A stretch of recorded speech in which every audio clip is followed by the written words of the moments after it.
Welcome to Blueprints of Disruption, a podcast dedicated to amplifying the grassroots. I'm your host, Jessa McLean. As most of you might know, the NDP is currently without a leader. One could argue they've been without one for years, but that's a different episode altogether. One we've probably done here on Blueprints. Let's be honest, it's no secret there's no love lost between me and the NDP, but that didn't dampen my interest in speaking with our next guest about their recent announcement that they would be running for leader of the party. Yves Engler, journalist, author, and activist, is no stranger to politics, but if he's approved, and that is a big if, this will be new territory for him. To describe him as an unconventional politician would be an understatement. The very reasons that have made Yves a great guest on our show are the very things the NDP has tried to distance themselves from. As you'll hear, he's not naive to this at all, nor does he seem daunted by the impending shit show that has accompanied NDP leadership races of late. He makes clear his intentions behind running. There are a handful of issues really at the core of his campaign, and if nothing else, he feels he can make an impact on those. If you've been listening to the show lately, you'll hear similarities between Yves's goals and those of, say, the Revolution Party of Canada, who we interviewed a few weeks ago. People just doing whatever they can to widen the political spectrum that is Canadian politics from within. As we've said before, we'll never know which tactics will work until we try them. We'll never know what pressures will lead to the final break. But we do know that we've got to do whatever we can. We platform all kinds of activists, organizers, journalists, and I guess now even the odd politician, so that you can draw from whatever lessons you need to choose or maybe change your path of resistance. Our hope is that you simply just keep resisting and maybe share our content so we can reach more folks. Now let's get to what you tuned in for. Okay, Yves Engler is back in the studio. I've lost track of how many times you've joined us at Blueprints. I am so excited to discuss this with you. Normally, I lean on all your expertise, foreign policy. We've had you on to talk about the pressures you're creating around Palestine and our politicians. And now we have Yves on to talk about his recent announcement that he will run for leader of the NDP. I think one of the replies I had on Twitter there was, holy crap. And lots of questions came pouring in because a lot of people are like in this gray zone of, can I ever vote for the NDP again? And then they see you. And I think, some people I never thought I would see talking about taking out a membership are asking, how can they volunteer for this campaign? So you have definitely stirred the hornet's nest, Yves. What made you decide to do this now? Well, basically, I was asked by the Socialist Caucus. I'll be honest with you, it wasn't on my radar whatsoever until I was asked, about a month ago, 6 weeks ago, about representing or being the candidate of the Socialist Caucus. And my initial reaction was, no. I mean, I just wasn't on my radar. It's not. I'm doing lots of stuff. I was going to say you must be busy. I have two young children. There's obviously more than enough work. Just full time doing combat, challenging Canada's complicity in the genocide in Gaza. Right. So, but then when I started thinking about a bit more. There's kind of two issues that I think that I'm, I guess, uniquely placed to raise that are really present. Now, obviously, Canada's support for the Holocaust in Gaza is something I've been doing lots of stuff on over the past 20 months. And, the NDP's gotten a little bit better on that issue. But in fact, if you actually sort of understand the issue fully, they're still actually not very good on that issue. So there's, I think, a need to push further well, on that issue in general, but then specifically even in kind of NDP circles. But it's actually not that issue that I would say is the one that really sort of crystallized, kind of saying, hey, you know what, I should do this. It's the military spending issue. This is unprecedented how much increased military spending, since World War II, that Carney has committed to. It's $1 trillion over the next decade. The best case scenario is it's just leads to slashing of social programs. It leads to boosting this authoritarian, racist, patriarchal institution. That's the best case scenario. The worst case scenario is that as we've seen with these monsters who've been enabling the genocide in Gaza, that it gives them greater means, be it Carney, be it Polyev, be it other future prime ministers or whatever, to unleash violence globally. So that's what we're doing. We're putting this incredible amount of resources into the military, and the NDP can't respond to this really. I mean, they put out a statement. It's actually hilarious. I guess it's about a week ago, 10 days ago, about funny, not funny, yeah, about the 5% of GDP on the military. And the statement headline, I don't have it right in front of me, but is NDP says no to 5% GDP on the military, which that would be good. That's good. But then the first 11 lines of the statement are pro-military, and then even saying that they criticize the Liberals and the Conservatives for not having followed NATO commitments in the past. So they're sort of implying that, if it was an NDP, we would have hit the 2% of GDP, the previous NATO target of 2%. But they're not really saying that directly. But you could also read it to saying that, totally contradicting the headline, which is no to the 5% NATO target. And so a totally contradictory statement. Some of it's okay-ish and some of it's just horrible. They campaigned on increasing military spending, right? And didn't get much blowback from anyone. That was tough to hear. All four candidates really talk about increasing military spending, RCMP spending, and strengthening the border, which gave so much space for Carney to do this after, right? He doesn't just have a mandate from Conservatives. He pretty much got a green light from the progressive wing of Canadian politics as well during the campaign. So I get you being skeptical on the NDP being able to be any force of opposition on this matter.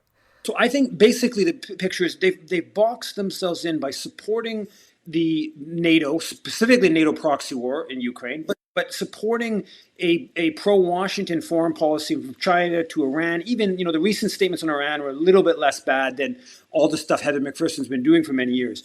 And what I see coming here is that over the next couple months, we're going to start seeing Public Service Alliance of Canada, CUPE, Council of Canadians, other kind of more mainstreamy kind of left organizations start realizing that wow, this NATO thing is actually quite a threat to us. It's not that NATO's a threat to people all around the world, which has long been, and the NDP support all its wars, but that there's actually start realizing that this is going to be a threat to Canadian social programs. And we're talking about a major transfer from social entitlements. And the Globe and Mail editorial board and Carney's even starting to talk about this stuff to the military machine. I'm honest about what I know, and I'm honest about what I don't know. I don't think there's anyone else as well placed with the knowledge and the credibility on those two issues to hammer away at Canada's complicity in the genocide in Gaza and the military question, which are obviously somewhat interrelated as well. But so that's what kind of pushed me forward to finally say, I'll do this. I only became an NDP member a few weeks ago when I started thinking about this. I had been an NDP member in the past. I have voted for the NDP in the past. It's always, well, maybe not always. Maybe the first time I voted for NDP it wasn't, but in recent decades or recent years, it's not with any illusions about what the NDP is. I'm not, I see the realistic success here is using this space to push the debate away from sort of the mushy middle towards bringing forward stuff about anti-capitalism, about eco-socialism, about decolonization, land back, about these kind of issues, but principally on the Palestine Gaza question and the military spending. I hear you on those two policies, and I get why they're prioritized. The problem with the NDP, as you know, so this is, and the audience knows, I'm just repeating it for the question's sake, the problem goes well beyond some of their bad takes on policies. It goes to how it's structured and their hostility towards, frankly, people like you and me, right? So, like, we've seen so many examples, like Sarah Jama is probably the most notable. It's freshest in most people's minds, but we've seen, other attempts at having, I would consider you a grassroots candidate, right? Everything everyone was hoping for, because nobody trusts any of the politicians in general right now, especially people who've been advocating for Palestine. We've been so let down that I think finding somebody from outside of those circles is a smart idea. But do you have any idea on what you would tell people or that are asking about the way that party is run and the way that it has suppressed voices like yours in the past? Democratization is a word that some people are using, or the decentralization, a deferring back to members as opposed to the consultant class that's currently running the party. Yeah, no, I mean, I obviously agree that there's a major contradiction between sort of suggesting you're a party of social movements, of activism and this stuff, and then being clearly quite hostile to social movements and activism, and in the really egregious examples of Sarah Jama, really right in front of your face. But there's how many candidates over the past decade have been blocked from running, after even some cases being nominated by writing associations and then being blocked from representing because they had criticized Israel. So that was the question that was asked. The Toronto Star reporter today at the press conference asked, "Do you expect them to block your candidacy?" Obviously, they did that, flagrantly with Angela in BC.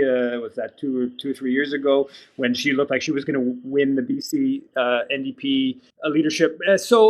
I missed your presser. What'd you say? I said they shouldn't. They shouldn't block it if they believe that this is that that we have democracy in the party and they want to enlarge the tent and stuff like that, and they supposed to speak tied to social movements or the like, that they should if members vote against, fine, good, whatever, right?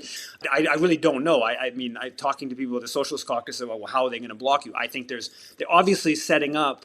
The intelligent way of blocking is to have a high entrance fee. So you just try to exclude people who are not from the sort of party establishment by charging $100,000 or whatever to you have to raise that kind of money. That's the sort of smart way. We have already seen, like, quickly the pro-Israel forces, the extremist pro-Israel forces, are going, like, completely losing themselves online about this. I don't expect, there's obviously, if this gets any traction, there's going to be a huge push from pro-Israel forces to have me barred from running. And obviously within the NDP leadership, they don't want me to run. So there would be, two different forces there, that obvious forces that would just want to stop this. Apparently yesterday at the council brought forward a plan for the leadership race, and it was rejected, 55-45, which is, according to a Socialist Caucus, that's a kind of an unprecedented opposition. So there's clearly divisions within the hierarchy of the NDP, and I don't know how that impacts their response and their ability even to bar me from running. But yeah, I'm going to proceed as if the campaign is happening. That they'll have whatever financial bars to try to exclude. But we'll deal with that question when we know what the specifics are. And yeah, it's obviously the lack of democracy within the party is fundamental. I said this. I don't think it is just a party problem. I think it is a much more broad problem in our society and political culture, in terms of we don't have structures in place designed to enable participation, and we don't want the whole structures of our society are to tell people not to go to demonstrations, tell people not to have empathy with others, not to pay attention to issues, and leave it in the hands of the quote unquote experts or the quote unquote bosses or whatnot. But so I think it's a much deeper issue, and it gets to the whole question. And this is one thing, I'm obviously, the foreign policy issues are what I have focused my time and energy on in the last decades. But I do also really believe that we need to replace capitalism with economic democracy. We need to have not just democracy in the so-called political arena, but it has to be throughout the economic arena, and we need to be pushing those ideas, and that those ideas should be there should be a debate about that within left circles, within NDP circles, and I don't want anyone to take my candidacy. I don't know why anyone would, but to take my candidacy as some sort of like endorsement of the NDP as some sort of progressive institution. I do have to say on the notion of, like, a lot of people talk about setting up a new party. I was in Oslo about 6 weeks ago, and there's this new left-wing party that was established because all the former left-wing parties, had supported the NATO proxy war, and it was basically set up. And they finally got the number of registrations. It took like 6 months or a year to get the number of registrations to become a formal party. So the other left-wing parties supported the NATO proxy war, and some had left the party. And they were all excited when it was there. They just had some big success with this ad campaign about putting money, instead of putting money more into the NATO proxy war, put it into social programs. But their goal, they have a serious proportional representation model in Norway. And their goal was still to get one elected. They hope maybe a bit more, but it really was to get one person elected. So that's with a proper proportional representation system. We don't have that. So I don't see that alternative of, like, let's set up another anti-NATO party, which people have raised to me, or anti-capitalist, anti-NATO party. It's just the possibility of electoral success is at least in the medium term, virtually nil. I don't really see that model. So I haven't spent time working through NDP structures. I haven't done that. I have. So we're gonna go back. But I do basically agree with the Socialist Caucus, or as I understand the Socialist Caucus's position on this, which is that it exists as an institution. It's an avenue of political struggle. It's got major problems, but what's the alternative in terms of, like, the party structure? I don't really see that. So that's something I've considered for a long time. And like I said, when I was in Norway and talking to some people, even again with this deep proportional representation system they have, their hope was just one elected official. And so I don't see any shot at that in the short or medium term with the alternative left party in Canada. I think most people would understand that. I mean, I even interviewed the Revolution Party of Canada. So they, fed up with what was available to them, did start a new party. But, they described it as a bit of chaos. They're not even registered yet. So, like, there is a lot of growing pains involved. And that is, again, without electoral reform. So I get that. I do want to go back to, because you covered a lot, Yves, so I'm going to kind of, we'll unpack it a little bit together. You name dropped Heather McPherson there just briefly. We were talking about foreign policy, and that is her jam, right? And, but, she was given that high profile position for a reason. She is the anointed one, right? It's not official, but that's what I'm telling you. She's the one they want. And when I say they, I'm kind of referring to Central, to the consultants, and Lucy Watson is the national director. So she gets to vet all candidates for leadership. She did that with the Ontario NDP, And although a lot of people don't know about it, it ended up like the BC NDP leadership race as well. So a lot of folks weren't openly rejected, publicly rejected, but they were given such a hard time by Lucy Watson and shifting goalposts and discouragement from within inside the establishment. I mean, like, that doesn't impact you as much as it would an existing MPP who needs to kind of still get along, right? You could totally go in there and blow the doors open. But various pressures were put on people until they all dropped out or were told they couldn't qualify. And that's like, there's one key holder there, and she's moved to the federal party. You know, this is the same person who kicked me out for allegedly harassing people online. So like holding people accountable. Yves, I don't even come close to touching your level of holding people accountable. We won't call it harassment because there's things attached to that. And also for anti-Semitism, because I used a cartoon that had previously been used in a meme that was anti-Semitic. The language had all been changed, but it was centered around me running for party president. And so every tool at their disposal came out to disqualify anybody, not just me, but anybody who was a threat to their standing order. I'm telling you, they will do everything and anything possible to block you. Most people don't have lawyers at their disposal to kind of challenge it because they often don't even go with their own constitution. I like to see federal counsel pushing back. That is unusual. That is, Socialist Caucus is right. That's very unusual. That's a sign that folks they're trying to push through leadership rules that will limit participation, and members are pushing back against it, right? Right now, it's like a pretty low threshold for fundraising, but they want to raise that. Like, they vocally placed seeds in the media, right, that they want that increased. Another tool that they might use is they've got Nathan Cullen talking to the media, and he's saying that the NDP doesn't have time for a leadership race.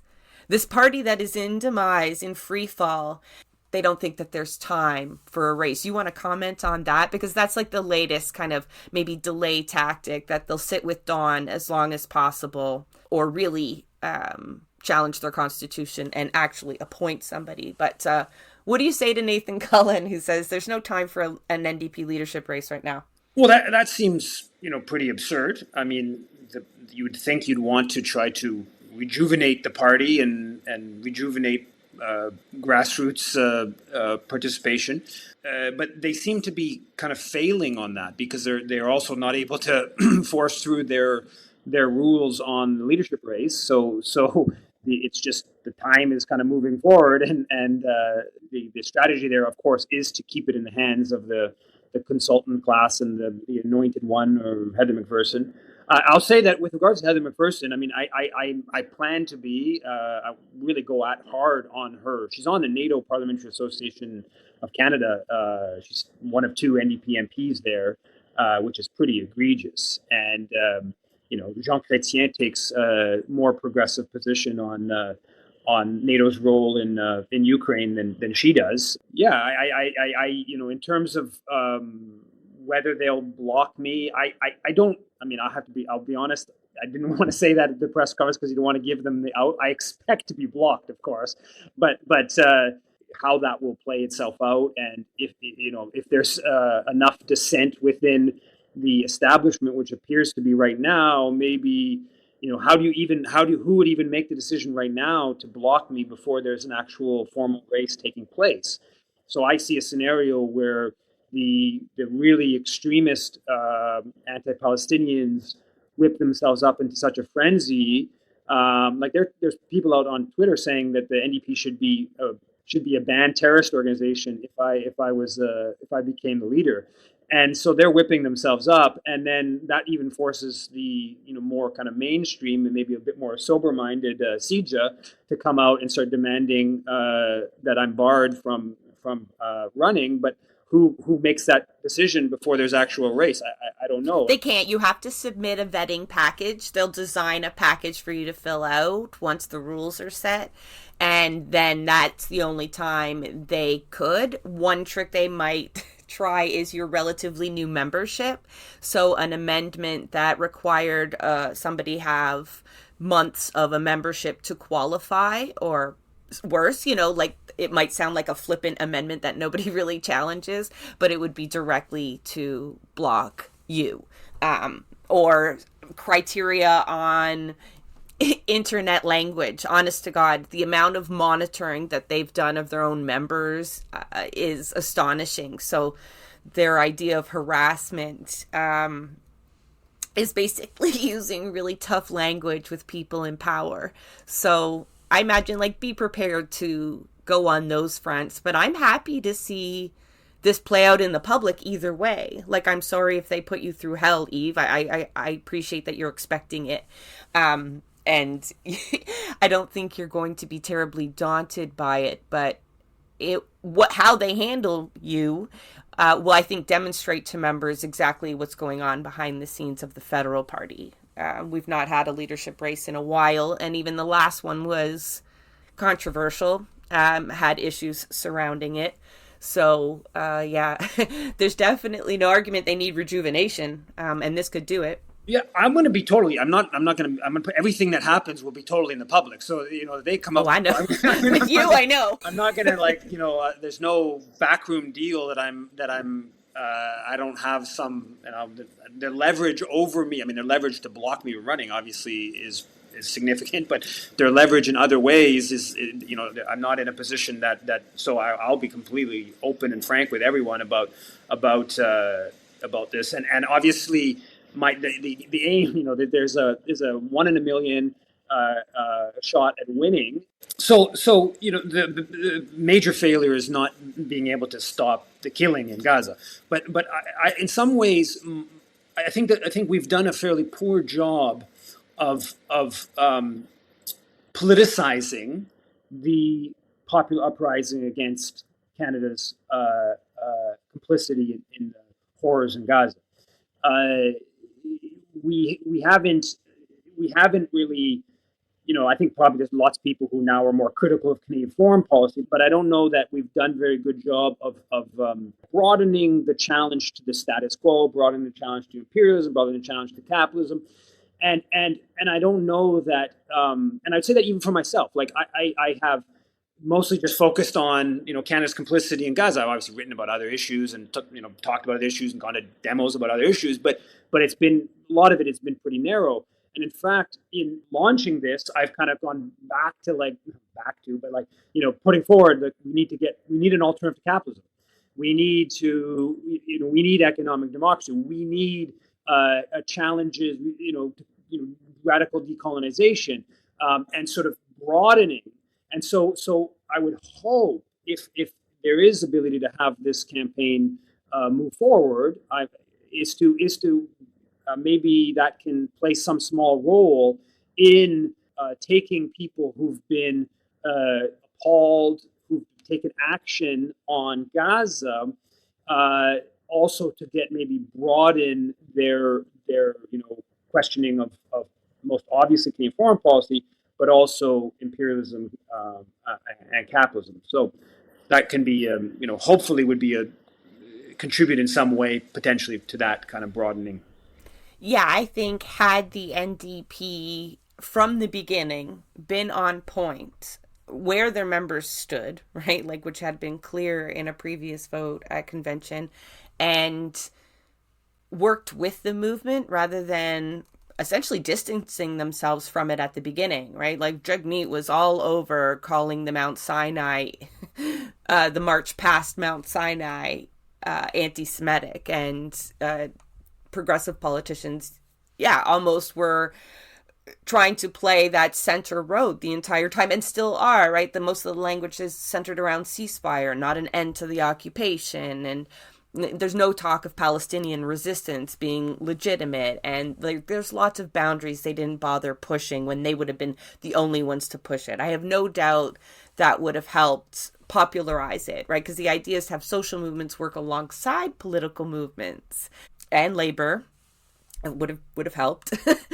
There's I know your focus is on maybe economics and foreign policy, but when I told folks I was going to sit down with you and that they might have questions for you, many folks been terribly disappointed with the NDP's policy on disability rights and disability supports and frankly disabled people in general. I mean terrible. And I think like a lot of social movements and labor movements have really left disabled people out of it. Like it's almost like a non-entity, like they just see it as some marginalized group to create a policy around and not one to engage politically. Can you speak to how you would possibly do that different and how, I mean, like one of the examples is the UN has been very clear that we are beyond horrible to disabled people. Like we are practicing a form of eugenics. We're offering MAID. We are like disability supports are legislated poverty. And the progressive wing of Canadian politics has really not taken up this cause at all. I mean, I think, you know, I would fall into what you're saying in terms of it's not, I'll be honest, it's not an issue that I've been, thinking about much or engaged with, active with. There are, many different issues I've been, go to demonstrations around and stuff like that. This isn't one. And obviously with regards to the MAID question, I support the notion of medical assisted dying.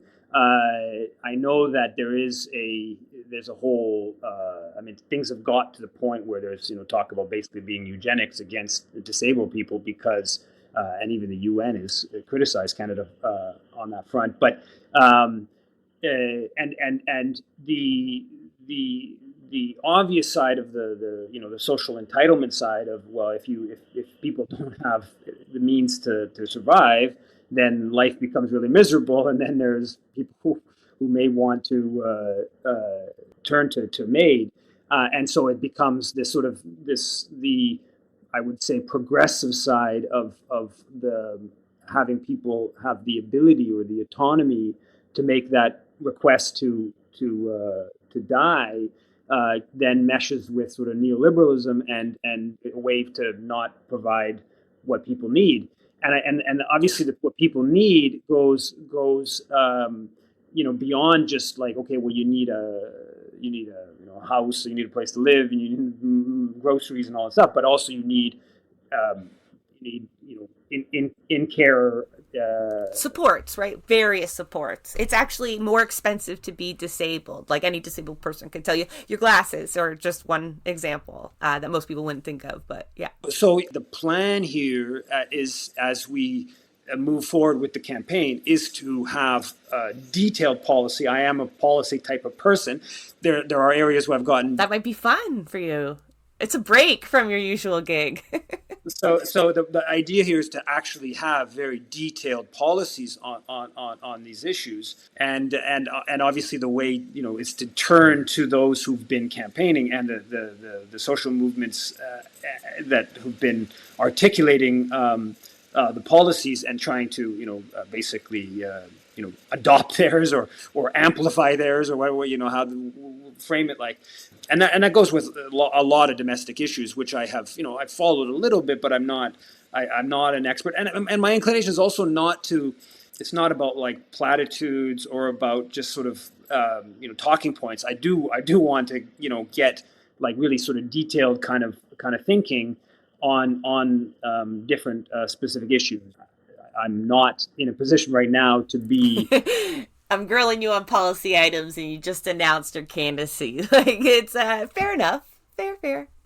It's, like I said before, like people are really excited, and I'll be honest, like I'm on the fence. I'm excited because I want to see it and I want to report on it. Like I'm just gonna totally open book.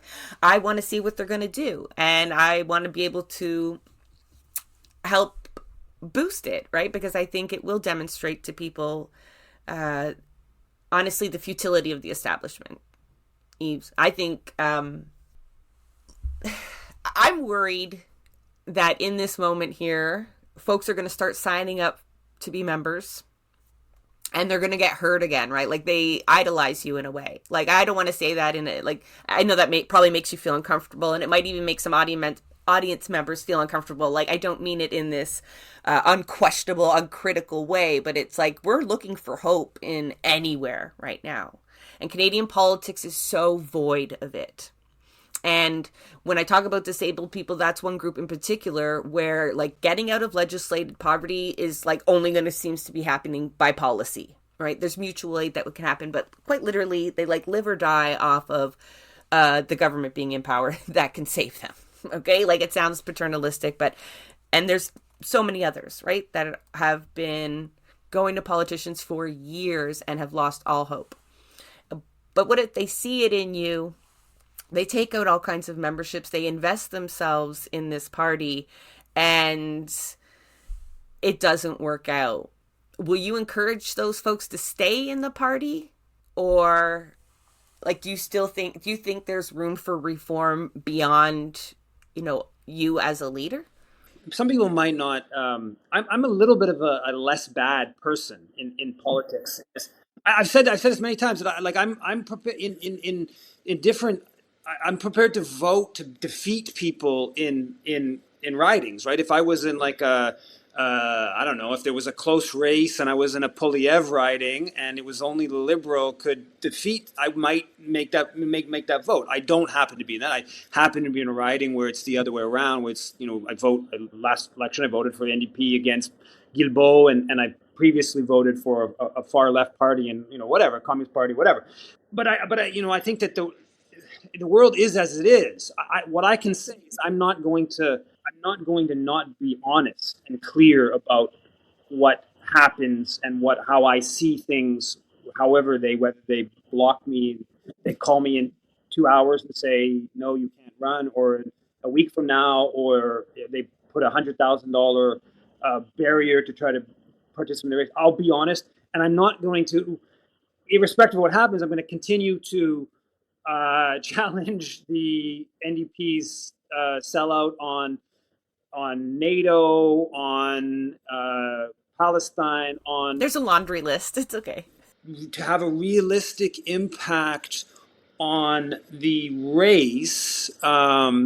There needs to be dozens of people who are willing to support in volunteer capacity of all the different things that needed to be done to amplify the message. And then there is going to be a need to have a 1,000 or 2,000 or a couple thousand people that take out memberships to at minimum demonstrate to, is it going to be Avi Lewis, Leah Gazan, whoever is supposed to be the more sort of left side of a bit more of the officialdom, and to show that there's actually a race. Yeah, there's actual race, and people are pushing. It's not just like some random dude making some comments about economic democracy, about maybe we should talk about withdrawing from NATO. But there's actually some people who really want those ideas and sort of pull the debate to the left. I think there does need to be that, and obviously, in the context of having the possibility of winning, you would need tens of thousands of people to become members. So I don't really see getting around that, but I'm certainly not committed to the NDP for forever, or in any way asking anybody to commit in that way. I don't know if that sort of mostly answers the question, but yeah. Well, it does. And for folks listening who are thinking about taking out a membership, like, it has to be Yves that signs you up. So he has to be approved as a candidate. So I think finding out how you can start to shape up his campaign, is there a way for folks to get in touch with you? Because more than one person replied with, they didn't have a policy question. They weren't going to throw you any hardballs. They just want to know how they can help. They are already on board and want to know how they can volunteer or contribute. So have you been able to set up any way to onboard people yet, or? Yeah, we're slowly here. The Socialist Caucus has a meeting on the 13th that's going to do more on. There was at the first meeting there was some setting up of people responsible for different things that need to be done on the campaign, And I think at this point, the best thing would probably just to email me, which is just my email, and I'll pass it around. Or if people can make it to the 13th meeting, I don't actually remember the exact time of that meeting, but I can forward that. And so, yeah, we definitely need people to to take on different whatever expertise people have to take on different tasks for that stuff. And I agree. And agreed with you in terms of the we haven't asked anyone to purchase memberships at this point or to become members because that all needs to be kind of ironed out with the logistic question. It sounds like to me, if I may humbly suggest, the first thing you need is a campaign manager. Do you have one yet? Well, yeah, we have the interim Barry's interim on in that position, and but if you know anyone who I have an idea of somebody else, I mean short term, but if you have any ideas for somebody, then would be happy to Yes, we yeah. will talk about that off camera. Yeah, because I'm not going to give out your email, Eve. Like, I don't know how many people will just like bombard you. You have other things, and I will definitely find a link to the meeting for the Socialist Caucus, and we'll include that in the show notes so people listening can at first kind of step in there and give you a little bit of breathing space, so like maybe there's another email that someone else can man for you or can cover for you for a moment, because yeah, I don't want to overwhelm you at this stage. There's kind of other steps that you've clearly got to like work out first, and get in touch with the party, because yeah, they've not even officially announced there is a leadership race. I mean, it's implied. Don Davies is in there right now. He's kind of real vanilla. He's not going to stir the pot right now. Let's say you said 1 in a million chances. I don't know how to work those out. Let's say you do. And what do we got? 7 seats. We'll get you a seat, all right? Let's say we get 8. Do you think you could make an impact on Canadian foreign policy? Like just for one example, or NATO, if you want to be even more specific, with your energy there? I do. I certainly do. I certainly think on foreign policy. I think there's no doubt about that in terms of being, both what just in terms of substance and highlighting issues that are just not being highlighted, and also let's call it tactical in the sense of a willingness to be disruptive in a political sense, like in whatever method of articulating the issue, right? And whether that's getting arrested for something or that those kind of things, the nature of the position would have a curtailing impact on the sort of ability to just be a lone whatever, if you want to call it that. But so I would concede to that to a certain extent. And I don't if you're in that position, you're not just representing yourself. Like right now, I'm basically just certainly outside of this campaigning, I'm just representing myself. And even in this campaign, I'm just mostly just representing kind of myself, obviously in alignment with the Socialist Caucus and everyone who volunteers and may volunteer. But I feel like I don't feel kind of like constrained by some votes. I do think if you're going to be in the position, you do have to obviously respect membership votes, right? So you can't just go into the position of leader of the NDP and just be like, well, there's no party policy on all kinds of issues, and whatever your personal position is, it becomes a position. So so I in that position I would be I would respect the sort of that stuff much more than in the effort to get there. But in the position, I have no doubt that on foreign policy issues, and I think more generally, I think that, I mean, like we have the climate crisis is just like it's out of control, like what we're seeing, and we literally, the Globe Mail report on business, we're going to get to 4.7 million barrels a day of tar sands oil. And Heather McPherson supports pipelines. Of course, this is like, obviously this needs to be phased out or shuttered in like is it 2 years? Is it 5 years? Is it there has to be someone who is saying that in a direct sense. I understand. I worked at the Communications and Industry Paperworkers Union where they represented a bunch of the Suncor people, and I get that the here and now of the real world is not as simple as, okay, we just got to phase it out and then it all happens. I get that, obviously, but you have to be able to at least articulate the basics of the scientific consensus on stuff like that, and there's just no one even willing to state that in the political arena. Would it lead to a huge backlash? Does it have electoral costs in certain sense in short term? Maybe. I mean, they're at 7 seats right now. I mean, right? So like the Jagmeet Singh really following the establishment, kind of following what the media wants, kind of way. Led to 7 seats. So there's a lot of people who they understand that there's some big problems with capitalism. They understand that the notion of billionaires, I mean, it's completely odious. It's obviously totally inequality, but it's also just a complete threat to democracy. How can you believe that you live in a democracy when there's people who have billions and get to decide so much of economic life, and then there's others who making $16 an hour, right? I think there's a lot of concern about these issues out there, and is it easy to articulate that? Do people have all kinds of confused ideas about all kinds of different issues? Of course, but I think there's no doubt that there is a crying need for pushing on some of these issues, and specifically on the foreign policy issues. I really do believe that there would be many different ways of impacting a discussion that's completely closed off right now. Well, especially if you're willing to be a little bit more disruptive, because that's been one of my main issues, even once the NDP got to a better position. I'm not going to even say the right position, because like you mentioned, there's still issues with that.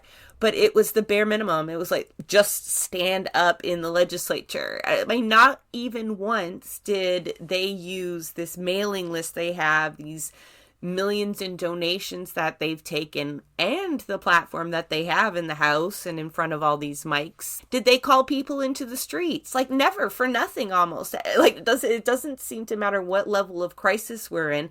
They're still only ever willing to ask you to sign a petition or donate. And their politicians really should all be in jail at this point, not because they're criminals, but because they've tried everything possible within the House and been reprimanded for it and been trespassed or whatever. I mean, they've been elected to positions of power during a fucking genocide, and we're supposed to pat them on the back because they wore a pin into the House. Whether or not, you could win a vote or sway a vote, I get it. It's really not the be-all, end-all. And even influencing the liberal position on foreign policy or participation in NATO, I mean, being provided with an alternate position is a starting point, but I think the biggest value you would have, or someone like you in that position, is the willingness and the ability to get people to get out into the streets, to be disruptive, to try avenues that were previously closed off to them, right? To not follow the rules, perhaps. Do you know what I mean? To rebel. We need revolution, and we need people to know that they don't have to work within all these really confined systems in the exact way they were designed. I expect if you do get into this institution that is such a problem, not just the NDP, but Canadian politics, that, you're the kind of person that'd be willing to completely shake it up and not be worried about the personal repercussions, the career-ending manifestations that play into most politicians' minds, right? They always check themselves. They're always, is this popular? Is this okay with the party line? I mean, the consultants, not the policy book.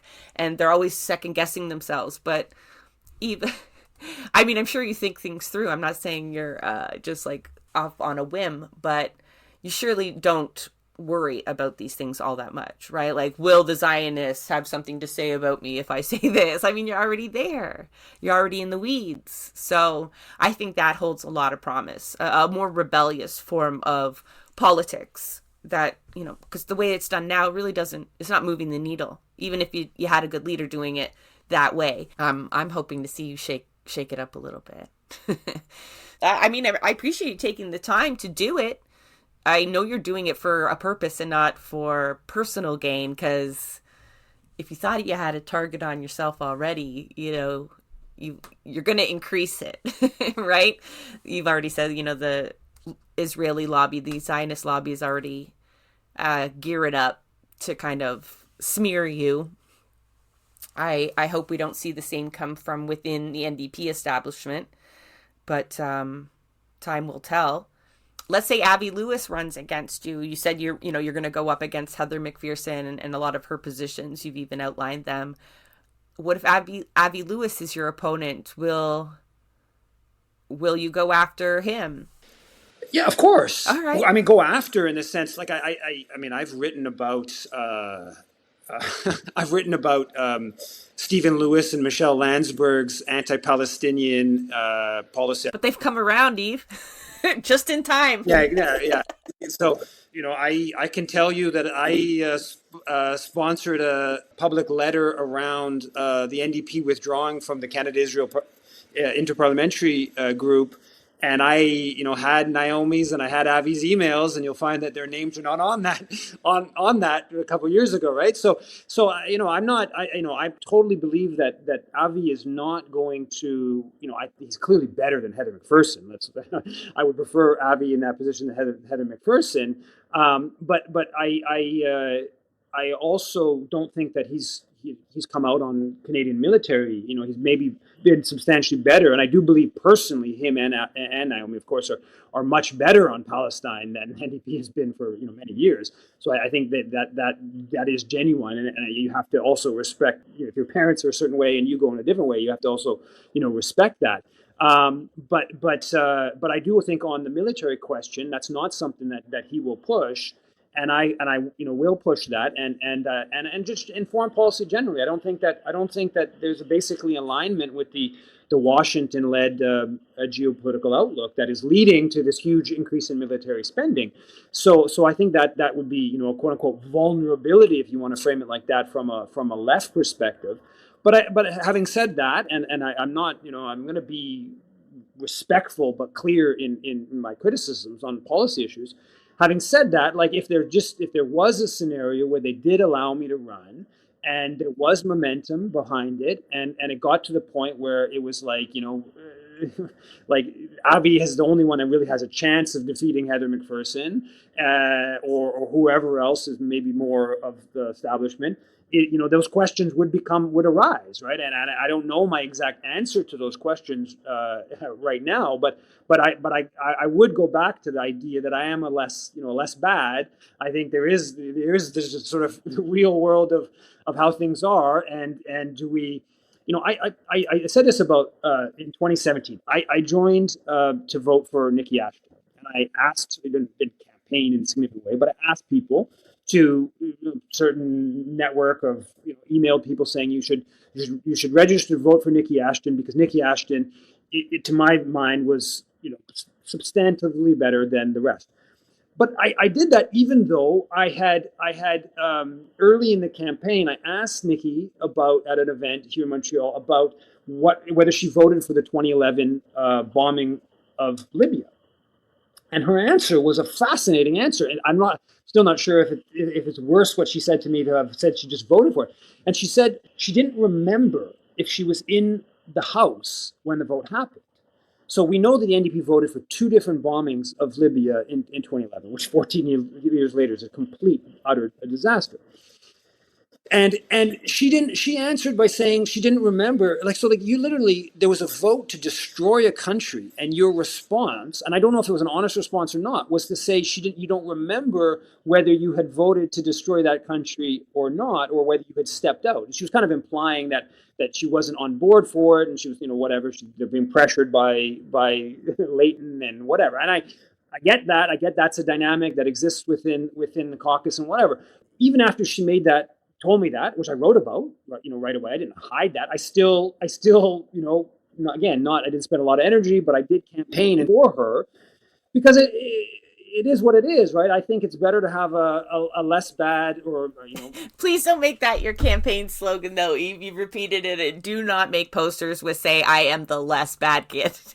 We've got to come up with something else. I won't state that in other public forums, but you get the basic point. I absolutely do. NDP voters know exactly about picking the lesser evil. I mean, they know all about it. All about So it. yeah, I mean, yeah. Anyway, so I just, to me, it's a matter of being like, it's about being, honest and open about, if there's some form of concession, there has to be an honest and opening. I mean, I said this about. I'll take this point a little bit further. I said this about when I worked the Communications Energy Papers Workers Union, which became Unifor. I was there for about like 2.5 years, 2012, 2014 region.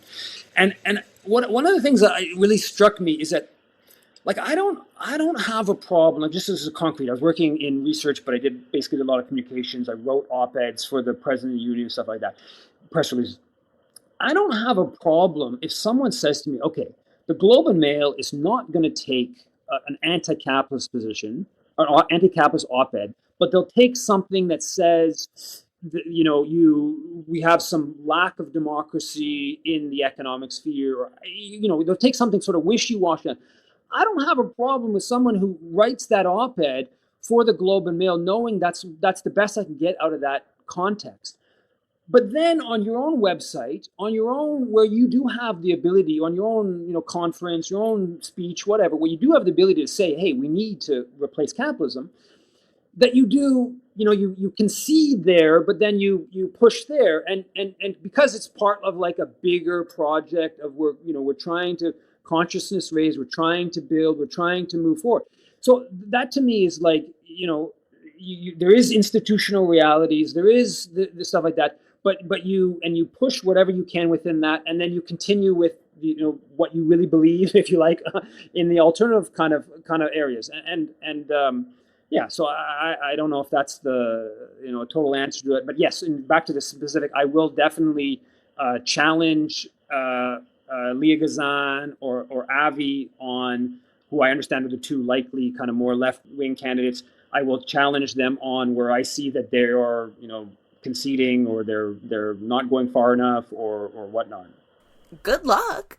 I do anticipate that they will give you a hard time, but your hope does lie in working that federal council and the executive to make sure the rules aren't just implicitly made to make it almost impossible for you. Like I said, around length of membership or whatnot, that would discount you right away.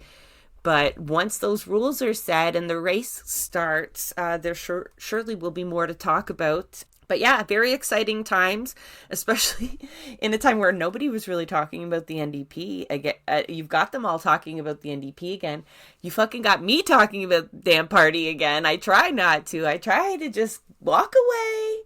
But you draw me back in. You're going to draw some of my comrades back in. I know it. But I apologize for that. It's all for a good cause. I do understand the practicality of trying to work these institutions. It's not for me right now because I just had such a bad taste in my mouth. I just feel my energy is somewhere else. But I do appreciate that comrades are still willing to wade in there and provide an alternative, even just to show people there another part of the Overton window we don't very often get to see, that doesn't get a lot of exposure. It's saved for left-wing parties that aren't even invited to debate. So I would love to see you get up there and debate Heather McPherson or anybody else, but particularly the establishment favorite.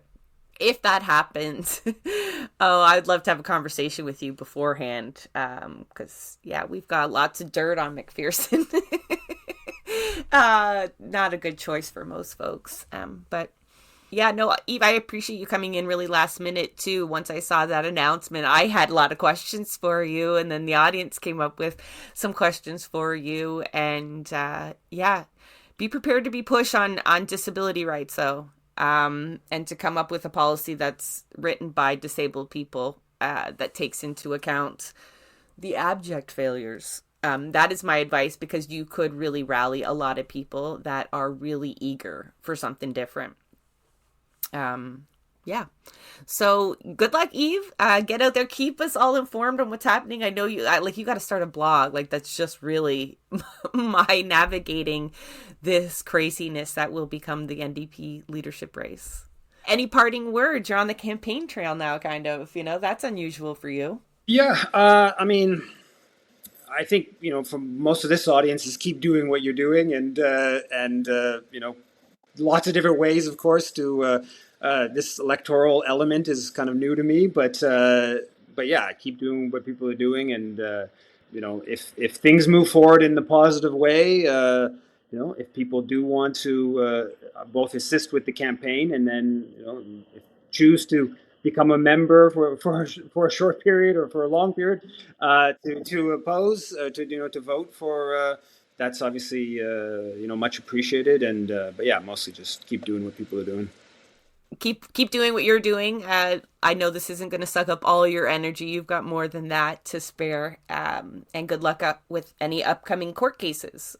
I forgot to mention that at the beginning. That was your last episode on here, was getting pulled in by Montreal cops for tweeting. So I can only imagine what the vetting, how the vetting team looks upon that. But we shall see. We shall see. They're going to have a chuckle.